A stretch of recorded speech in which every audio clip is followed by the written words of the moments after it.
1 Samuel capítulo 15, versículo 10, diz assim: Então veio a palavra do Senhor a Samuel, dizendo: Arrependo-me de haver posto a Saul como rei, porquanto deixou de me seguir e não cumpriu as minhas palavras. Então Samuel se contristou e toda a noite clamou ao Senhor, e madrugou Samuel para encontrar a Saul pela manhã.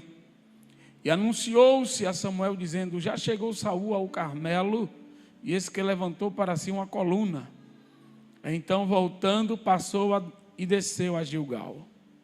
Veio, pois, Samuel a Saul, e Saul lhe disse: Bendito sejas tu do Senhor, cumpri a palavra do Senhor. Então disse Samuel: Que balido, pois, de ovelhas é este aos meus ouvidos, e o mungido de vacas que ouço? E disse Saul: De Amaleque as trouxeram, porque o povo poupou ao melhor das ovelhas e das vacas para as oferecer ao Senhor teu Deus. O resto, porém, temos destruído totalmente. Então disse Samuel a Saul: Espera e te declararei o que o Senhor me disse esta noite. E ele disse-lhe: Fala. Disse-lhe Samuel: Porventura, sendo tu pequeno aos teus olhos, não foste por cabeça das tribos de Israel? E o Senhor te ungiu rei sobre Israel. E enviou-te o Senhor a este caminho, disse: Vai e destrói totalmente a estes pecadores, os amalequitas, e peleja contra eles, até que os aniquiles. Porque, pois, não destes ouvidos à voz do Senhor, antes te lançaste ao despojo, e fizeste o que parecia mal aos olhos do Senhor. Então disse Saul a Samuel: Antes dei ouvido à voz do Senhor, e caminhei no caminho pelo qual o Senhor me enviou. E trouxe a Agag, rei de Amaleque, e os amalequitas destruí totalmente. Mas o povo tomou do despojo ovelhas e vacas, o melhor do interdito, para oferecer ao Senhor teu Deus em Gilgal. Porém Samuel disse: Tem porventura o Senhor tanto prazer em holocaustos e sacrifícios, como em que se obedeça à palavra do Senhor?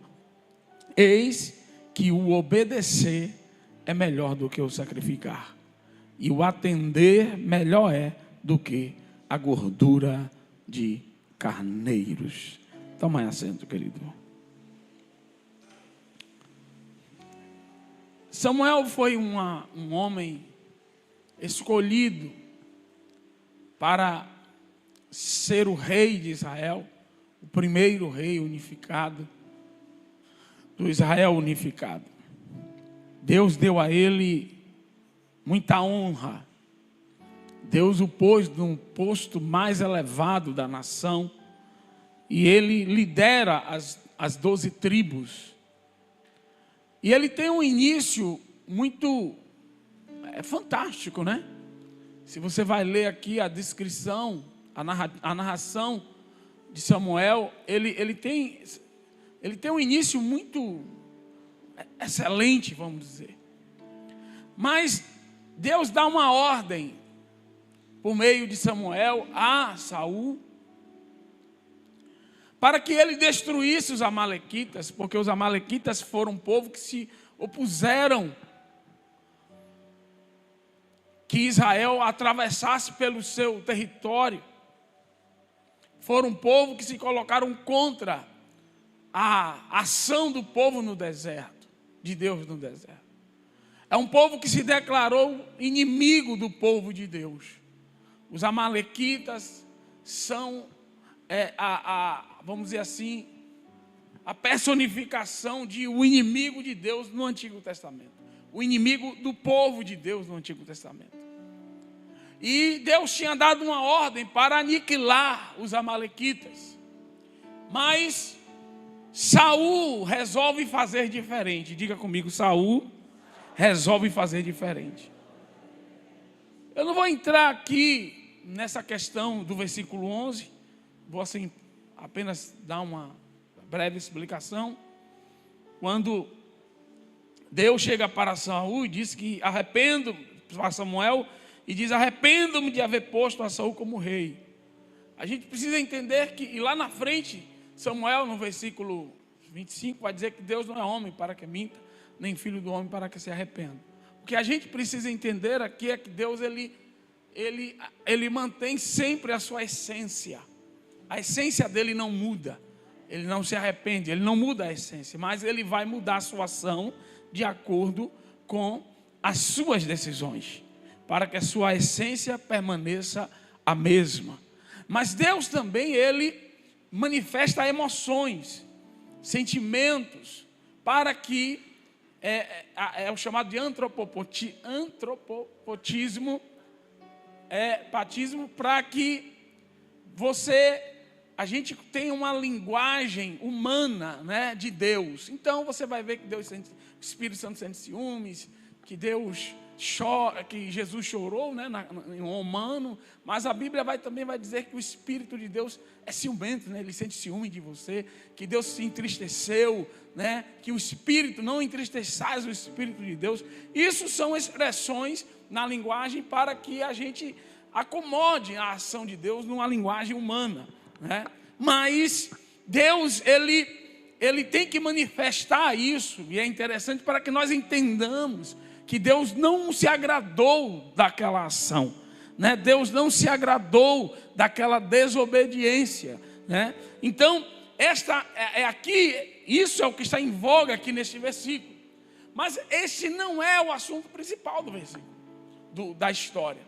A história, ela se move por uma ordem que Deus havia dado a Saul. A ordem era: destrua totalmente Amaleque, elimine tudo, mate todo mundo, bois, vacas, não deixe nada vivo.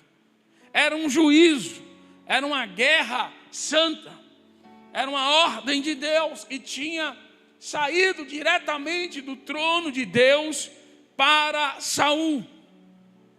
E a Bíblia vai dizer que Deus chega para Samuel e diz: Saul deixou de me seguir e não executou as minhas palavras. Diga comigo, as minhas palavras. É interessante porque essa história começa a nos revelar, ou a confirmar, na verdade, de que a fé em Deus, ela tem uma expressão. A fé em Deus, ela não é a fé apenas que está imanente, escondida dentro de você. Ela não opera apenas internamente, no seu interior, limpando, trabalhando, mas ela também precisa ser uma fé patente. Ela precisa se manifestar, ela tem uma expressão, e a expressão da verdadeira fé em Deus é a obediência. Então, quando Saul ele desobedece a Deus, ele está mostrando que a sua fé, ela não estava firme em Deus, a sua dependência, a sua submissão não estava firme em Deus. Então Saul deixa de seguir totalmente, diga comigo, totalmente, as ordens do Senhor. Ou seja, ele segue parte das ordens, ele obedece a Deus em parte, ele obedece a Deus 90%. E isso desencadeou consequências graves, e que, graças a Deus, está aqui registrado, o registro está feito, e nós precisamos aprender com os erros de Saul. Nós precisamos aprender com o que Samuel falou a Saul, da parte de Deus. Então observe o texto. A Bíblia vai dizer que Samuel ficou triste e orou a madrugada inteira. Irmãos, nós precisamos entender aqui que Deus odeia o pecado. Eu vou explicar de novo. Deus odeia o pecado. E nós não podemos ficar menos do que triste ou tristes por conta dos pecados, tanto os nossos quanto pelos dos outros. A gente não pode se alegrar pela queda dos outros. Porque alguém que antes era um homem de Deus e agora caiu e agora tropeçou e pecou, nós não podemos nos alegrar com isso. Porque Deus não está alegre com isso.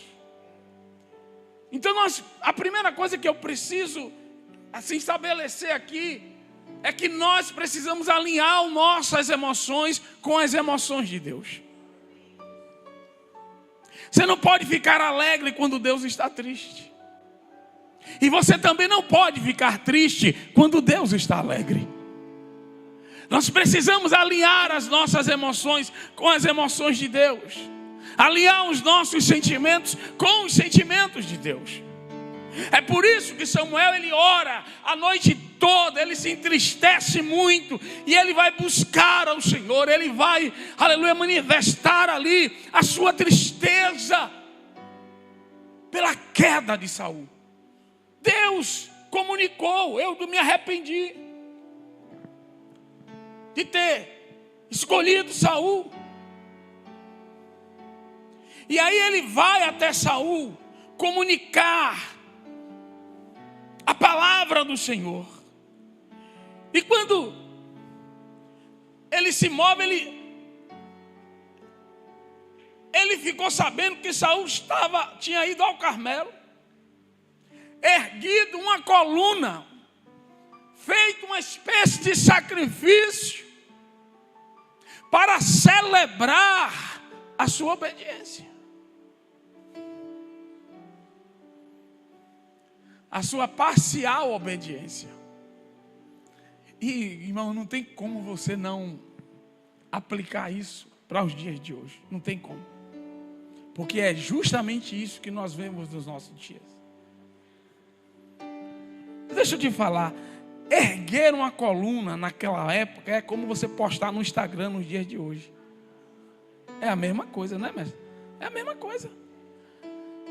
Tipo assim, é chamar a atenção, é declarar publicamente de que você cumpriu, você fez aquilo que Deus. Então o que foi que Saul fez? Ele abriu uma transmissão ao vivo no YouTube, botou lá a coluna, está lá, velho, e o povo lá filmando, todo mundo, isso aí, Saul, tal, Instagram, TikTok, e X, né? E lá vai, o que tiver de rede.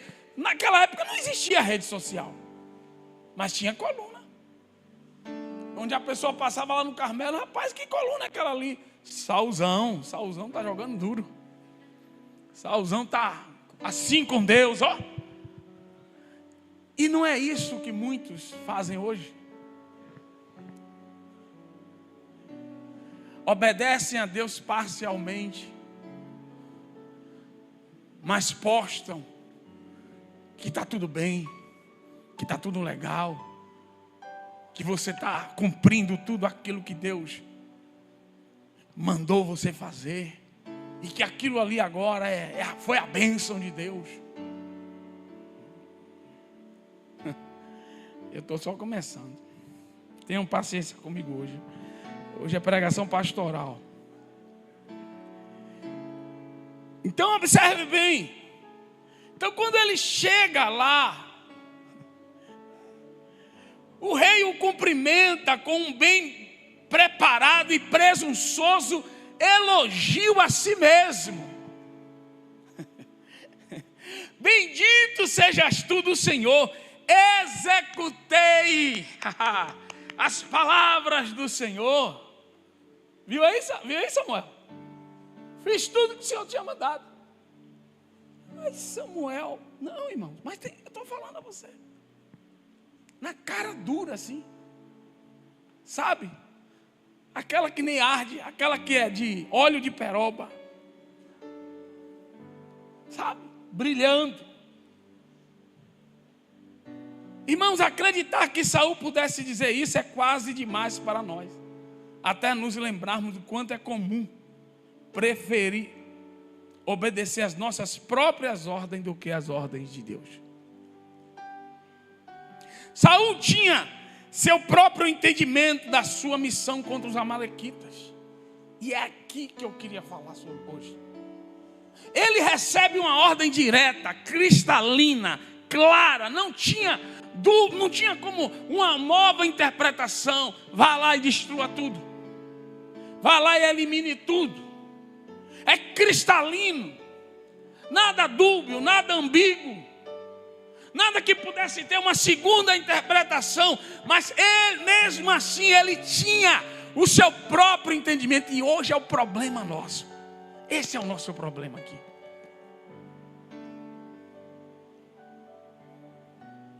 Esse é o problema. Mas eu vou... Aí ele não estava... Entenda aqui. E esse entendimento, ele não estava precisamente em harmonia com as verdadeiras ordens que Deus havia dado a ele por intermédio de Samuel. Então, ao poupar Agag, o rei amalequita, juntamente com suas ovelhas e bois, ele havia desobedecido a ordem do Senhor e anulado tudo aquilo que tinha de valor naquilo ali. Ou seja, diante de Deus, todo aquele esforço, toda aquela glória que ele entrou com aqueles bois, com aquilo tudo, com aquela oferta, não servia de nada. Todo aquele sacrifício de trazer o rei, de colocar, de mostrar, não servia para nada para Deus. Era nada. Eu vou repetir, era nada. Por quê? Porque o obedecer, diga comigo, o obedecer é melhor do que o sacrificar. Mas tem mais coisa aí. A defesa que Saul fez das suas ações lembra-nos que a obediência a Deus exige o quê? Ações impopulares. Vou te falar algo aqui. Ele disse assim, não, foi o povo. Porque foi o povo que trouxe.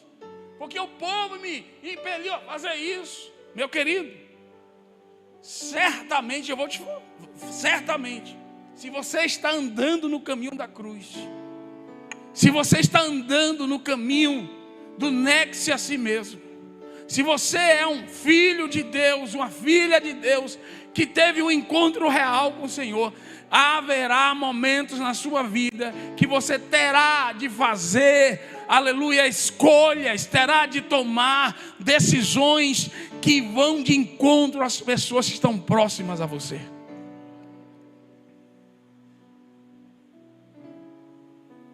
Isso já aconteceu comigo, isso acontece com qualquer pessoa que segue esse caminho. Se isso nunca aconteceu com você, tem alguma coisa errada com a sua conversão. Tem alguma coisa errada. Porque isso é necessário acontecer. Por quê? Porque você precisa mostrar, expressar a sua fé, a sua dependência total em Deus, expressar que quem está no controle da sua vida não é o seu desejo, não são os seus amigos, não é a sua esposa, o seu esposo, os seus filhos, seu pai. Quem está no controle da sua vida é Jesus Cristo de Nazaré. Ele está no controle. Ele precisa estar no controle. Mas Saul quis fazer política. Saul quis ser rei para o seu povo. Mas quando ele quis ser rei para o seu povo, ele deixou de ser servo para com Deus. E é esta a luta nossa. É nesta luta que a gente se encontra às vezes. De agradar, de ser celebrado pelo mundo, de ser celebrado pelas pessoas. E quando a gente faz isso, na maioria das vezes estamos desagradando a Deus. Meu querido, Jesus disse para os escribas, disse, ai de vós, para os discípulos, ai de vós quando o mundo bater palma para vocês. Quando eles se elogiarem, deixa eu falar, a porta é estreita, meu irmão. A gente precisa pregar isso de vez em quando. A gente, irmão, a gente não pode brincar com esse negócio, não. Esse cara aqui era rei. Esse cara aqui, Deus deu a ele tudo que um homem naquela época queria, desejava. A porta é estreita. E aí o que é que acontece? Ele está dizendo ao povo popô. Foi o povo de Amaleque os trouxeram. Porque o povo popou o melhor das ovelhas e do boi para sacrificar ao Senhor, teu Deus. Mas o resto, diga comigo, o resto, nós destruímos totalmente. Eu quero falar hoje sobre essa obediência parcial. Sobre, sabe, essa coisa que brasileiro tem isso. De dar o jeitinho, sabe? De se encaixar ali. Deus falou assim, mas na verdade dá para... Vamos fazer, vamos dar um... Não é bem assim, sabe? Aquela coisa, não foi isso da serpente, não foi isso que Deus disse. E a gente precisa tomar cuidado, porque esse mesmo espírito que estava lá no Gênesis também está ainda nos nossos dias. A antiga serpente. E este homem, ele chega e diz assim, nós destruímos. Olha, ele deu uma explicação totalmente duvidosa. Saul piedosamente acrescenta que esses animais haviam sido poupados para serem oferecidos como sacrifícios ao Senhor. Não, Samuel, que é isso? A gente trouxe para ser oferecido como sacrifício. Só que muitos de vocês não sabem aqui um detalhezinho. Quando se oferecia esse sacrifício, o povo comia a maior parte da carne.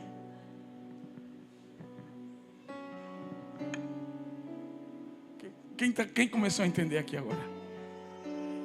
Então, era um sacrifício, mas que na verdade eles queriam uma recompensa material pelo aquilo que eles tinham feito lá. Eles queriam que Deus o recompensasse. Então, não, a picanha fica comigo. Não, eu quero a alcatra. Ó, a costela já está negociada aqui, viu? A costela é minha. Tem outros que dizem assim, eu me contento com a rabada. O outro diz assim, eu sou do contrafilé, deixa comigo. E aí foram repartindo, dizendo, não, isso aqui, porque na verdade tirava-se a gordura, né? Ali, para queimar, mas a carne ficava para ser comida. Então, não é assim às vezes que nós fazemos? É um sacrifício com uma auto-recompensa. É um sacrifício às vezes forjado porque nós queremos ser recompensados imediatamente por obedeceram à ordem divina. Entenda que coisa, que nuance, que coisa bem, sabe, camuflada, arquitetada. E às vezes a gente não faz isso. Às vezes a gente não está assim, às vezes dizendo, não, eu vou fazer, mas dizendo assim, mas quando eu fizer ali eu vou ter uma vantagem. E sabe qual é a vantagem de cumprir a ordem de Deus? É estar na sua presença, é viver as suas promessas. E às vezes a gente troca isso por coisas banais, por uma carne, por uma picanha, por uma costela. E eu estou aqui, é claro, metaforizando. Às vezes a gente faz isso. E esses homens fizeram isso. Era um falso sacrifício. Na verdade, o que eles queriam? Eles queriam comer. Eles viram lá ovelhas gordas. Eles viram lá bodes maravilhosos, cabritos grandes, maravilhosos. Eles viram lá. Por que eles não trouxeram os cavalos? Quem está me entendendo aqui? Por que só trouxe ovelha, boi, cabra? Meu irmão, uma carne de bode é bem preparada, tem seu lugar, né? Ovelhinha também. Picanha hoje, né? Cara do jeito que está. Quem está me entendendo aqui? Então observe bem aqui.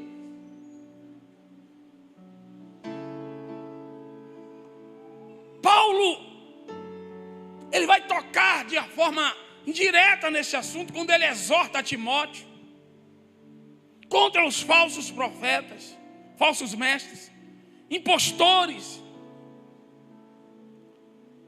que surgiriam nos últimos dias. E ele vai dizer que eles não suportariam a sã doutrina.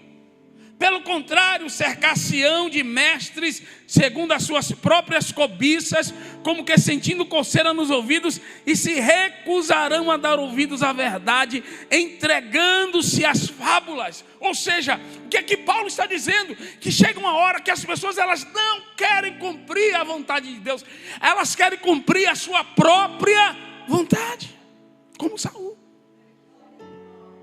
E aí o que é que eles fazem? Aí eles vão atrás de uma igreja que pregue o que ele quer que seja pregado. Aí eles vão atrás de um pregador, de um youtuber que fale: não, rapaz, você pode separar quantas vezes você besteira, rapaz. Oxente, dá dízimo, pra que isso? Agora faça meu pix, viu? Senão... Vocês estão me entendendo aqui? Então Saul, ele está sendo replicado nos dias de hoje. Nós estamos diante de um homem que tem característica de um narcisista,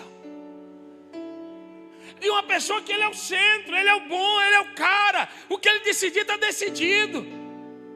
Ele foi o escolhido. E nós estamos numa geração de indivíduos narcisísticos. A individualidade o individualismo está exacerbado nos dias de hoje, ao ponto das pessoas desenvolverem uma própria religião, uma religião individual. A sua própria forma de crer, a sua própria forma de agir. Não, essa interpretação, tira esse livro, coloca esse livro. Nós temos hoje religiões que têm até um segundo livro como inspiração, irmãos. Nós temos religiões hoje que a Bíblia, ela não é a maior autoridade da religião, mas é uma pessoa. Claro que não vou falar nomes aqui, vocês sabem do que eu estou falando. Religiões que são assim. E isso está entrando dentro dos evangélicos. Os líderes, alguns narcisísticos, que o que ele falar é lei, ponto final, e acabou. E onde é que está a Bíblia? Onde é que está a palavra? Onde é que está, aleluia, a palavra de Deus? A gente tem que tomar cuidado. Eu vou mostrar no texto algo que me chamou muito a atenção, algo muito forte, né?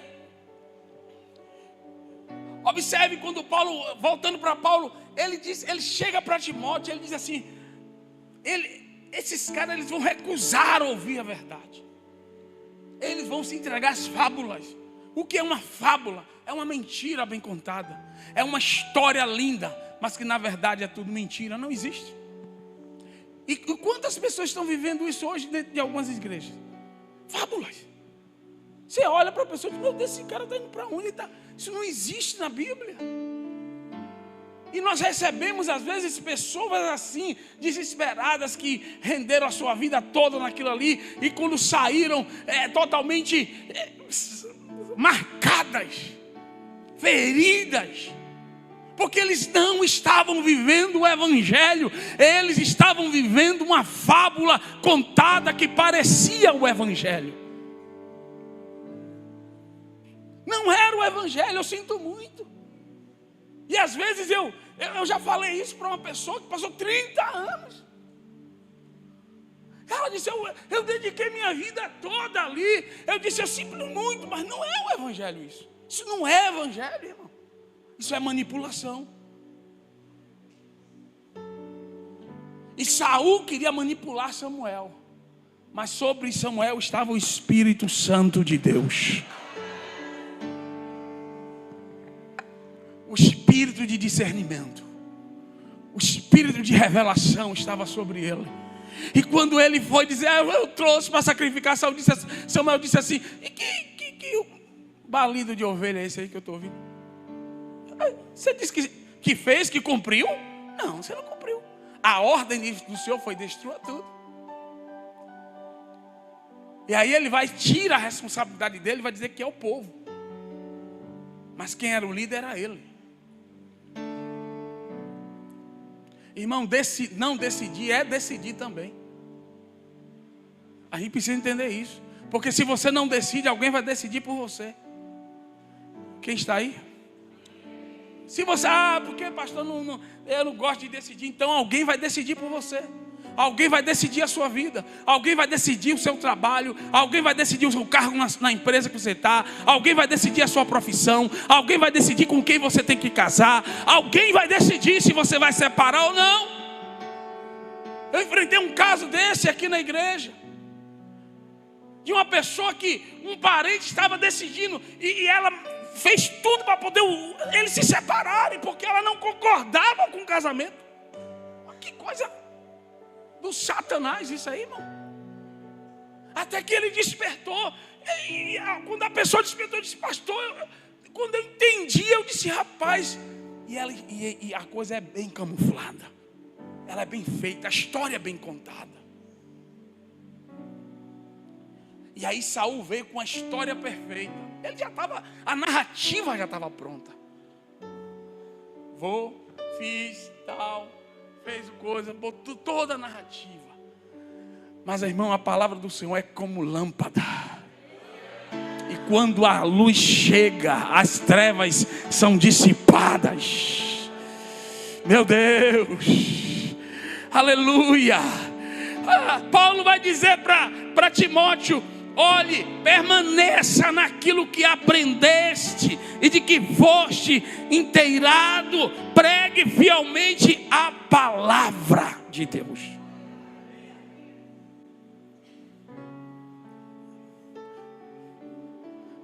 Pregue a palavra.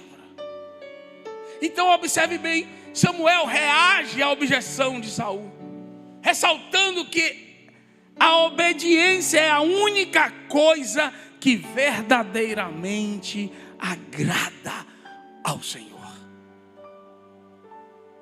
Diga comigo, obediência é a única coisa que verdadeiramente agrada ao Senhor. Eu falei sobre isso na semana passada, sobre o amor, a expressão do amor é obedecer. Mas entenda aqui, irmão, Deus, ele é adorado quando ele é obedecido.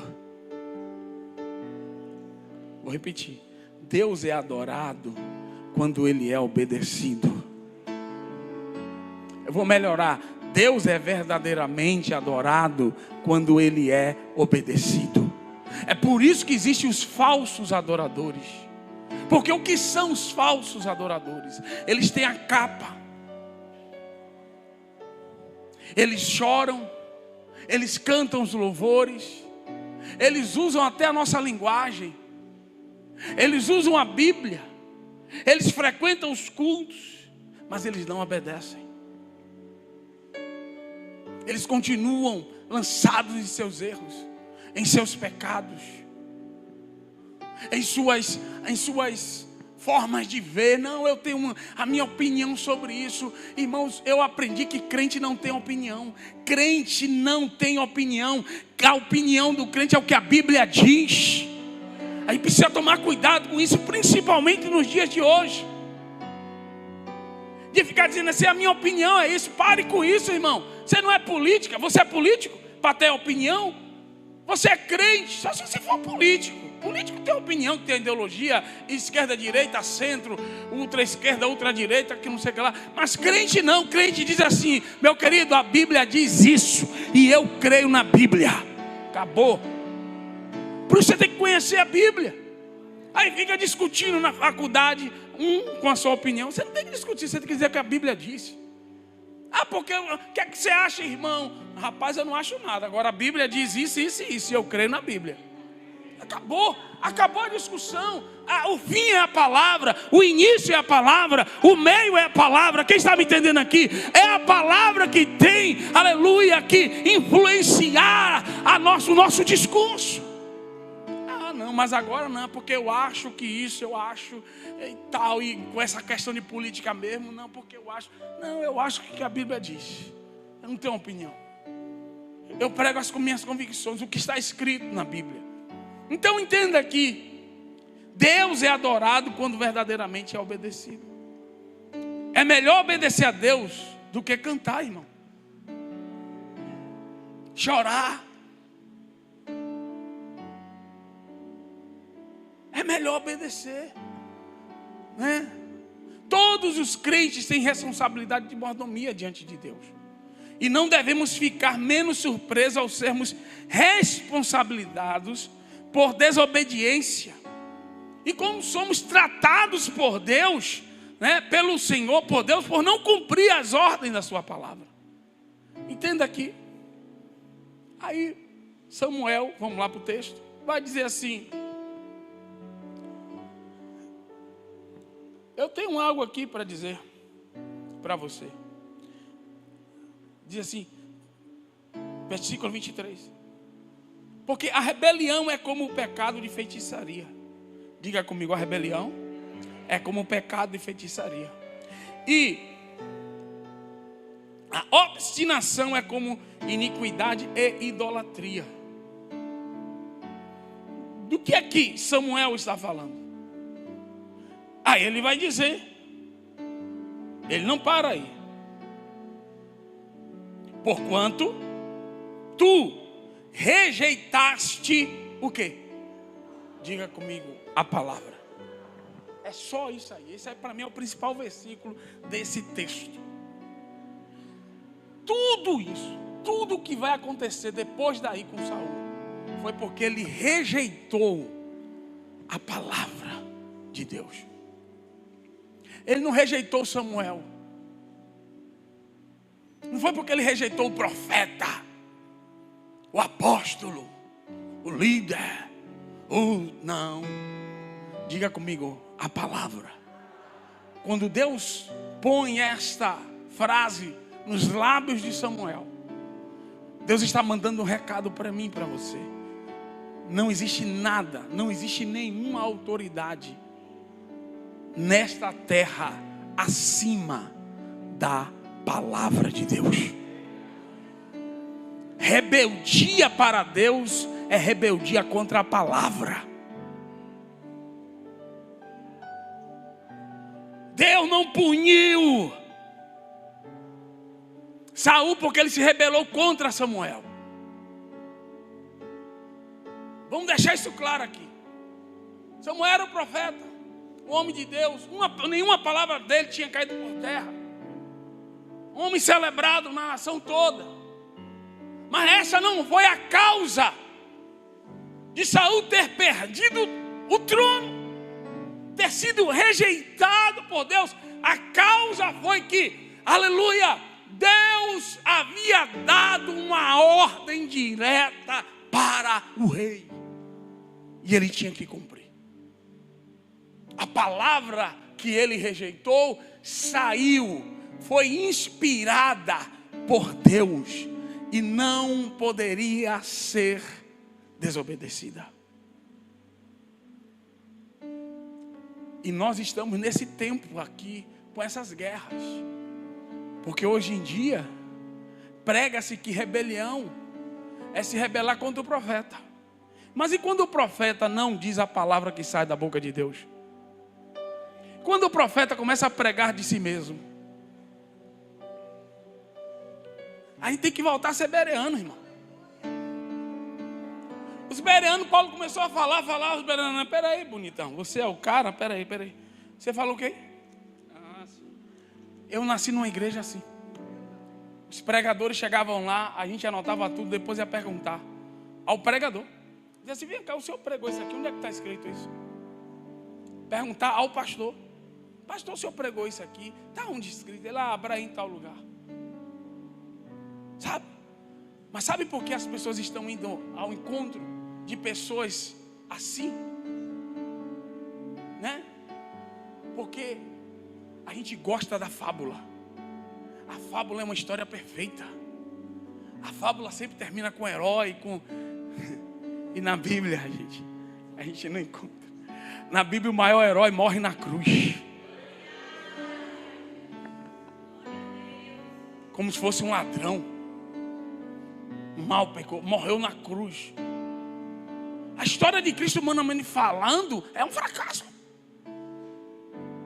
É um fracasso. Humanamente falando, é um fracasso. O cara vem, passa 3 anos e meio, tal, e vai, daqui a pouco é julgado e puf, morre.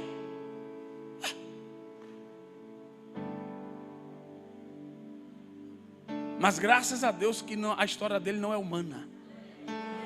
Graças a Deus que no 3º dia o seu Deus o ressuscitou. Aleluia. Quem pode dar glória a Deus aqui? Ele foi ressuscitado por Deus.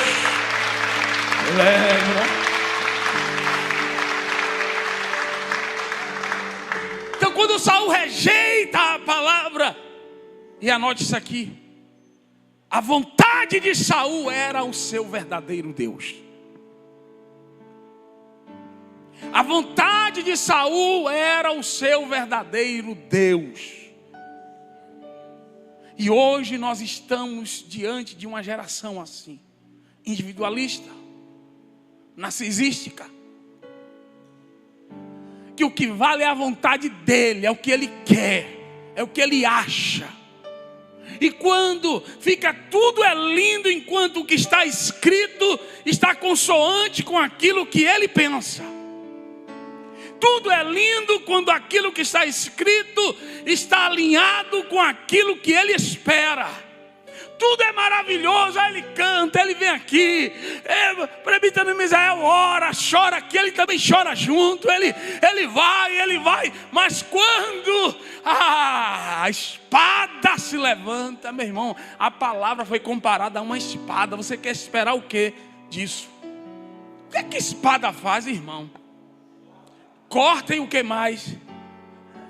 Faz doer, sangra. Você sabe entender? Foi comparada com uma... pastor, mas também foi comparada como mel. Depois que desce. Porque no início é amarga.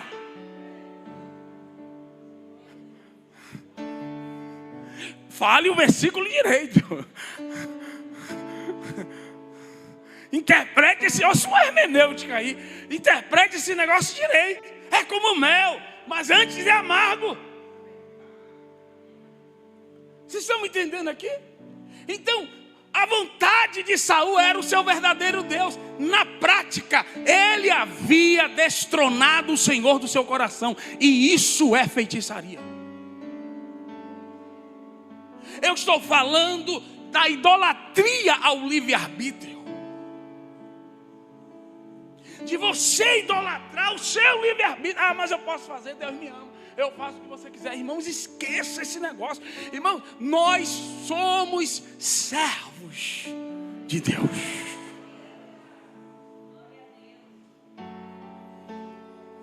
Servos de Deus. Então, a vontade dele era o verdadeiro Deus. Então nós estamos nessa idolatria do livre-arbítrio, nessa religião individual, nesse individualismo ao extremo, numa geração de indivíduos narcisísticos e que vão desencadear em verdadeiros consumistas espirituais. A religião virou um produto, o culto virou um produto, a pregação virou um produto, o louvor virou um produto. E muitas igrejas estão substituindo a unção pela excelência. Você entra, tudo funciona perfeito. O culto começa na hora certa. Tudo é certo. Parece, meu Deus, parece uma Hollywood. Você entra e aí as cenas, né, os cenários, a luz perfeita, o som, a voz do pregador. E você fica ali embalido, mas não tem presença. Não tem presença, meu. Que adianta tudo isso? Aí você vai numa igrejinha, aquela caixa foém, aquele microfone que você compra um chiclete e ele vem junto. Mas quando o irmão pega, você sente Deus. Você sente Deus, você, aleluia, você começa a chorar, você sente a presença e você diz: Deus estava aqui, Deus está aqui, eu não sabia. A igreja de Jacó, da pedra, não tinha nada, não tinha ar-condicionado, mas tinha uma escada que ligava aos céus. Ah, meu irmão, tinha uma escada. Diga para o irmão: a igreja precisa ter uma escada, meu irmão. Essa igreja que não tem escada tem que estar conectado com os céus. Tem que ter anjo subindo e descendo. Anjo subindo e descendo. Quem crê nessa palavra aqui, glorifique ao nome do Senhor nessa noite. Meu Deus. Ah, meu Deus. Irmão, nós estamos numa batalha silenciosa entre a economia de mercado e a economia do reino de Deus. Porque tudo está sendo transformado em produto. Tudo é um produto. Ah, mas naquela igreja assim, é tudo. E aquela ali? Não, naquela ali. É como se você chega no Trivago e vai: eu quero um hotel assim e tal. Escolha, daqui a pouco vai ter os sites que vão se especializar. Que você é arminiano ou calvinista? Não, aí você vai escolher. Você chega numa cidade, aí você vai botar qual é o tipo de crente que você é. Você gosta, contra ou a favor de divórcio? Tá, dízimo pode ou não pode? Aí o site vai te dar lá: você tem tais e tais opções. Com aquela voz lá do pessoal do aeroporto, que é uma IA. Você está achando que isso é brincadeira? Isso é o futuro do mundo, mas não da verdadeira igreja. A verdadeira igreja vai manter a sua essência. A verdadeira igreja, aleluia, vai estar com o seu coração voltado para a palavra de Deus. Aleluia, a verdadeira igreja são os verdadeiros adoradores que Deus está buscando. Onde está aqui? Onde tem aqui verdadeiros adoradores? Levanta a mão, irmão, e glorifique a Deus.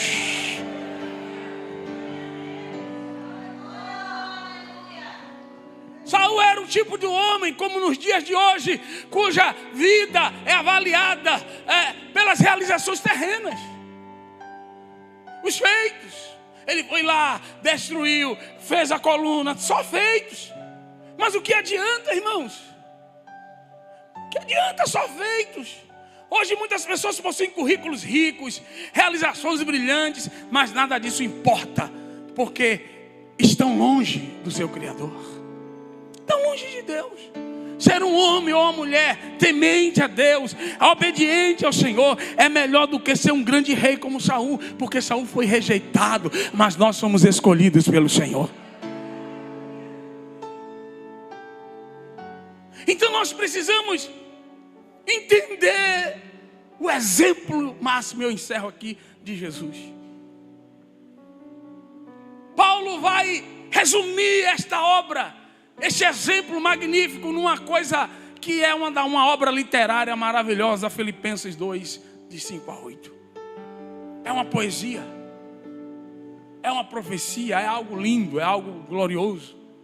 Quando ele diz: de sorte que haja em vós o mesmo sentimento que houve também em Cristo Jesus, que sendo em forma de Deus, não teve por usurpação ser igual a Deus, mas fez a si mesmo de nenhuma reputação, tomando a forma de servo, fazendo-se semelhante aos homens, e achado na forma de homem, humilhou-se a si mesmo, sendo obediente até a morte, e morte de cruz.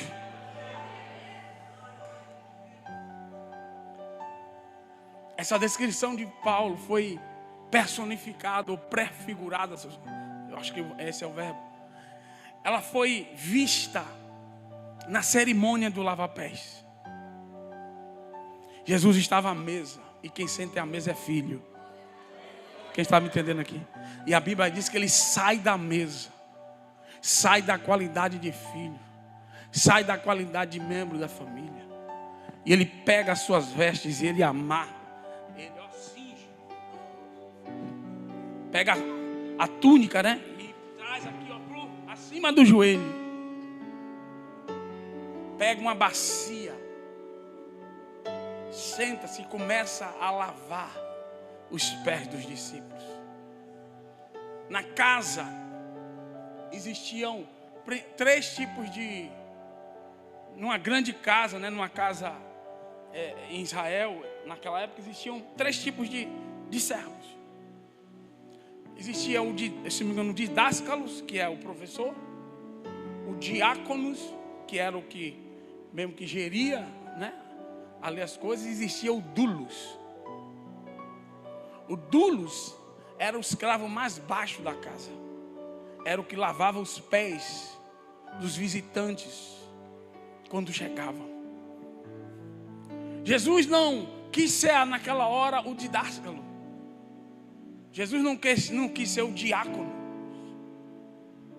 Ele quis ser o dulos. Ele se humilha, ainda na forma de homem. Ele se humilha. Ele assume a forma de homem, assume a forma de servo e se humilha. E ele começa a lavar os pés. Esta foi a última cena de Cristo com os seus discípulos. O lava-pés. Depois foi Getsemane. Então Jesus estava dizendo que ele estava ali para fazer a vontade de Deus. Ele estava ali para se humilhar, para cumprir como um servo a vontade do Senhor. Claro que há várias mensagens ali, eu já até preguei sobre isso, mas eu quero hoje enfatizar essa mensagem. Então, irmãos, nós precisamos entender que a liberdade que Deus nos dá não é libertinagem. Libertinagem é como se você fosse livre e pudesse fazer o que você quisesse, o que desse na sua teia. Isso é libertinagem. Ah, Deus me libertou, então eu faço o que eu quero. Não, Deus te libertou para servir. Servir a Ele, servir ao outro. Quem está me entendendo aqui? Não é a mesma coisa. Então nós precisamos que existe um lugar além do não pecar. Porque quando Jesus está no Getsemane, logo depois do lava-pés e teve o Getsemane, ele vai dizer assim: afasta de mim esse cálice.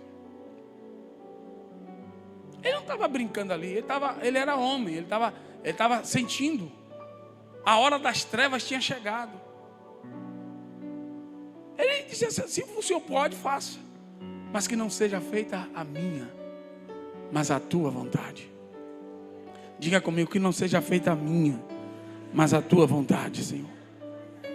Então há um lugar do além, há um lugar além do não pecar.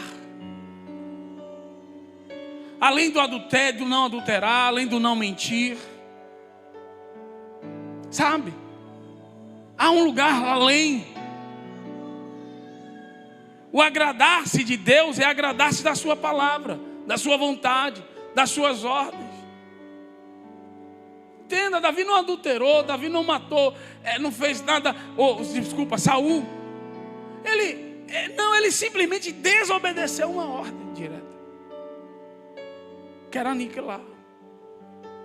Salmo 37,4 diz assim: deleita-te também no Senhor, e te concederá, diga comigo, os desejos do teu coração. Esse deleitar é você estar preocupado com aquilo que Deus quer, com qual é o passo que Deus quer que você dê nessa terra. Sim, você que já é santo, você que já foi purificado, você que tem a sua vida, aleluia, santificada em Deus. Pastor, quer dizer que existe uma vontade além disso? Existe, é o deleite. É quando você se busca em Deus o que Ele quer de você agora. Porque talvez Deus não quer que você seja advogado, Deus quer que você seja engenheiro. Talvez Deus não quer que você seja juiz, Ele quer que você seja um defensor. Talvez Deus não quer que você seja um defensor, Ele quer que você seja um promotor. Deus tem planos para nós. Deus tem designações. Quem está me entendendo aqui para nós? Por quê? Porque tudo resume a pessoas. Deus nos levanta para alcançarmos pessoas, para pregarmos o Evangelho, porque é tudo sobre pessoas. Esse erro de Saul trouxe sérios problemas, né? Não matou todo. Para ele, perdeu o trono. Deus matou Saul? Não. Ele perdeu o trono. Ele perdeu, diga comigo, um privilégio. E às vezes nós estamos perdendo os privilégios que Deus quer nos dar aqui nesta terra. Sabe? Essa vida travada, essa coisa que só a misericórdia de Deus, esse peso que você sente, essa coisa que você, parece que você está carregando o mundo nas costas. Você já parou para pensar que não seria o caso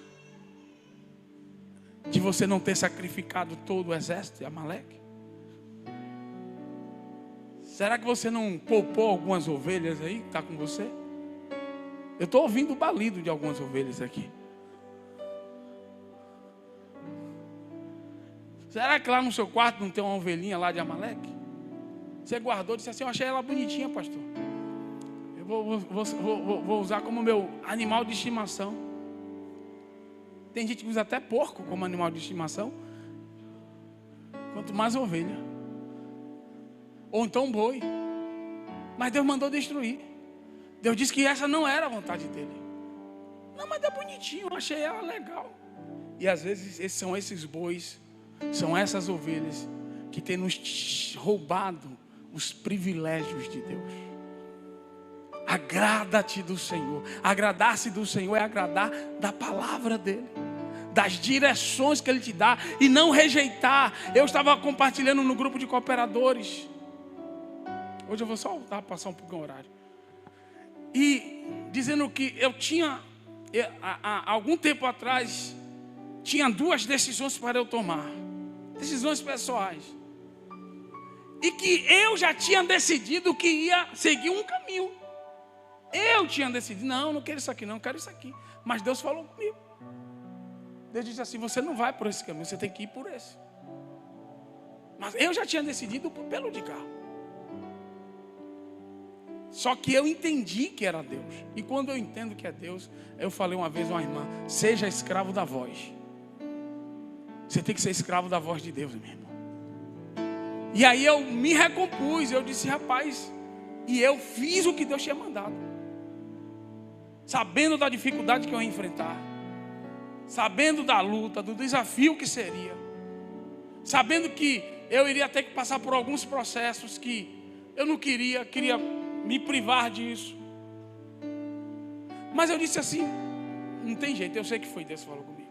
E eu sou assim. E isso é ser servo. Quando Deus falar, você tem que obedecer. Porque senão você vai ser privado de privilégios que Ele quer te dar. Quem está me entendendo aqui hoje? É isso que eu estou falando, é disso que eu estou pregando aqui. Somos privados de coisas. Porque é a sua vontade, é o seu desejo. Pastor, era o meu sonho. Eu tinha um sonho. Eu queria fazer curso, eu queria tocar saxofone, eu queria fazer curso de barista, eu queria fazer um bocado de coisa, mas eu não posso. Quando eu fui ver, a dedicação, o tempo era muito, e eu não dispunha desse tempo, porque o propósito toma o meu tempo. Quem está me entendendo aqui? Mas eu gosto, eu queria fazer. Aprender a tocar um piano. Eu queria, sabe? Melhorar tocar violão. Eu queria, mas hoje não dá. Não é o tempo. Pode ser amanhã? Pode, mas hoje não dá. Hoje o tempo tem que ser dedicado ao propósito, porque o propósito está fazendo isso, está exigindo isso. Quem está me entendendo aqui? Mas o narcisístico, ele não pensa assim. O narcisístico, o crente narcisístico, ele é a vontade dele, irmão. Quando a vontade de Deus se alinha com a dele, aí mas quando a coisa sai, ele não, mas Deus me conhece. Deus entende, pastor. Deus entende, pastor. Deus sabe, né, das minhas limitações. Você já observou que muitos de nós só tem limitação para obedecer? Para obedecer, mas não tem limitação para não obedecer. A limitação é só para obedecer. Mas para não obedecer, não. Ele pode dizer assim, não posso não, porque aqui não dá para mim não, eu vou sair fora do propósito. Deveria ter isso, mas eu não vejo isso. Pouco eu vejo isso. Eu vejo limitações para obedecer. E aí Provérbios 3, 5, 7, eu estou terminando. Diz assim, confia no Senhor de todo o teu coração e não te estribes no teu próprio entendimento, na tua própria vontade, na forma de você pensar. Mas eu acho que esse é o caminho, mas eu estudei, eu acho. E Deus está dizendo assim, vá para lá.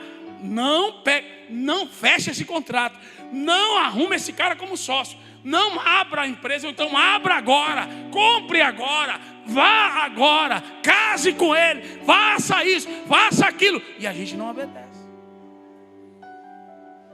porque a gente é o nosso entendimento. Não, porque eu analisei, pastor, quando vier assim, eu analisei, aí já deu.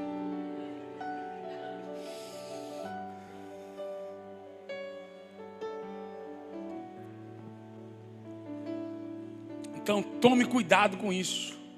Reconhece-o em todos os teus caminhos, e Ele endireitará as tuas veredas. Meu Deus, Ele vai fazer o quê? Endireitar os teus caminhos. Estava tortuoso, vai ficar reto. Estava acidentado, Deus vai deixar, aleluia, bem liso, igual aqueles, aleluia, asfalto de Fórmula 1, aleluia, vai estar tudo lindo, tudo maravilhoso, quando você reconhecer.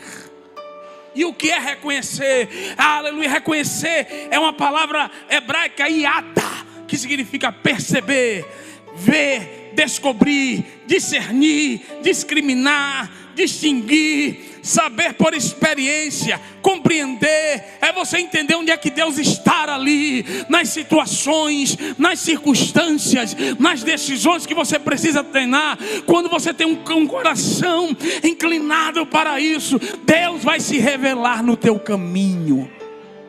Deus vai dizer, eu estou aqui, meu filho, ó. Quem já viu aquele... Eu vou denunciar a minha idade agora, mas... Nos filmes, nos desenhos de He-Man, de She-Ra, tinha aquele bichinho, né? Que no final... veja onde é que eu estou na imagem, né? Claro, meu irmão, não sou tão... Mas tinha. E aí o bicho era todo colorido. E ele dava realmente para se camuflar. E Deus é assim às vezes. Porque Deus, Ele quer ser achado. Ele quer que você, diante da circunstância, Ele quer que você procure Ele. Onde é que o Senhor está aqui, Senhor? O que é que eu tenho? Qual é a direção aqui? Onde é que o Senhor está? Isso é reconhecer. É entender que sem Ele você vai tomar a decisão errada. Sem Ele você vai seguir na estrada errada, no caminho errado, na rota errada. Vai atrapalhar. Era para ser em 6 meses, agora vai ser em 5 anos. Quem está me entendendo aqui? Ou se era para ser em quase 1 ano e pouco e foi em 40. Eu estou aliviando. Foi em 40 anos. Então às vezes a gente não entende, a gente não se preocupa com isso. E aí, esse Provérbios, ele encerra, e eu encerro aqui. Ele diz assim, não sejas sábio a teus próprios olhos. O que ele está falando? Ele está falando dessa idolatria do eu, desse espírito narcisístico, desse Deus chamado de a tua vontade.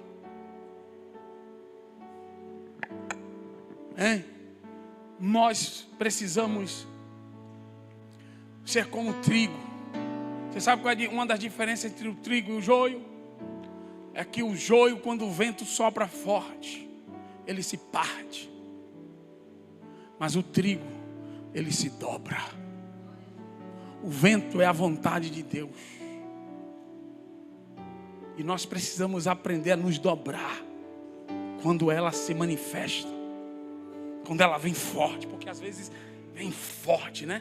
Às vezes Deus vem grandão e você não resiste, senão você vai quebrar. E quando a gente quebra, a gente tem que crescer tudo de novo.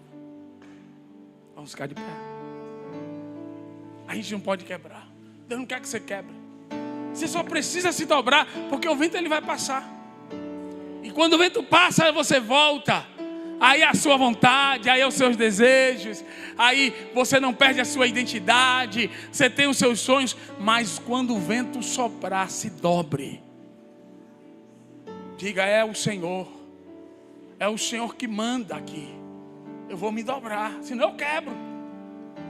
E quantas pessoas estão quebrando aí?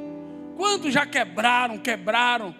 E você olha para a pessoa, já era para estar com uma vida maravilhosa, mas não está por quê? Já era para estar com uma coisa toda construída, com uma estrutura maravilhosa, emocional, espiritual, com familiar. Mas por quê? Porque só vive quebrando. O vento sopra, ele não se dobra. O vento sopra e ele desce. E aí parte. Quando o vento se dobrou, Jesus disse assim: que não seja feita a minha, mas a tua vontade. O vento se dobrou, o vento soprou forte no Getsemane. E Deus disse assim: vai ser assim, meu filho. Vai ser do meu jeito. Tem que ser do meu jeito. Porque são questões sérias da nossa vida. E Deus não brinca, Deus não fica brincando com os seus desejos. Quando Deus te inclina para algo, é porque é algo sério. Não é como uma sorveteria que Deus fica dizendo assim: ah, Deus não vai chegar para você dizendo assim: tome sorvete de coco, meu filho. Deus não faz isso, irmão. Ah, porque Deus falou comigo que tem que ser o de coco. Você acha que não tem gente assim? Tem. Deus não fica, o Espírito Santo não fica brincando com coisa. Quando o Espírito fala com você, é porque é coisa séria. O vento sopra para dobrar, o vento não sopra de qualquer forma, o vento não sopra para dizer que é vento, o vento não sopra para dizer que é poderoso, o vento sopra porque você tem que se dobrar, porque vem tempestade, vem problema aí, e você precisa estar escondido nele.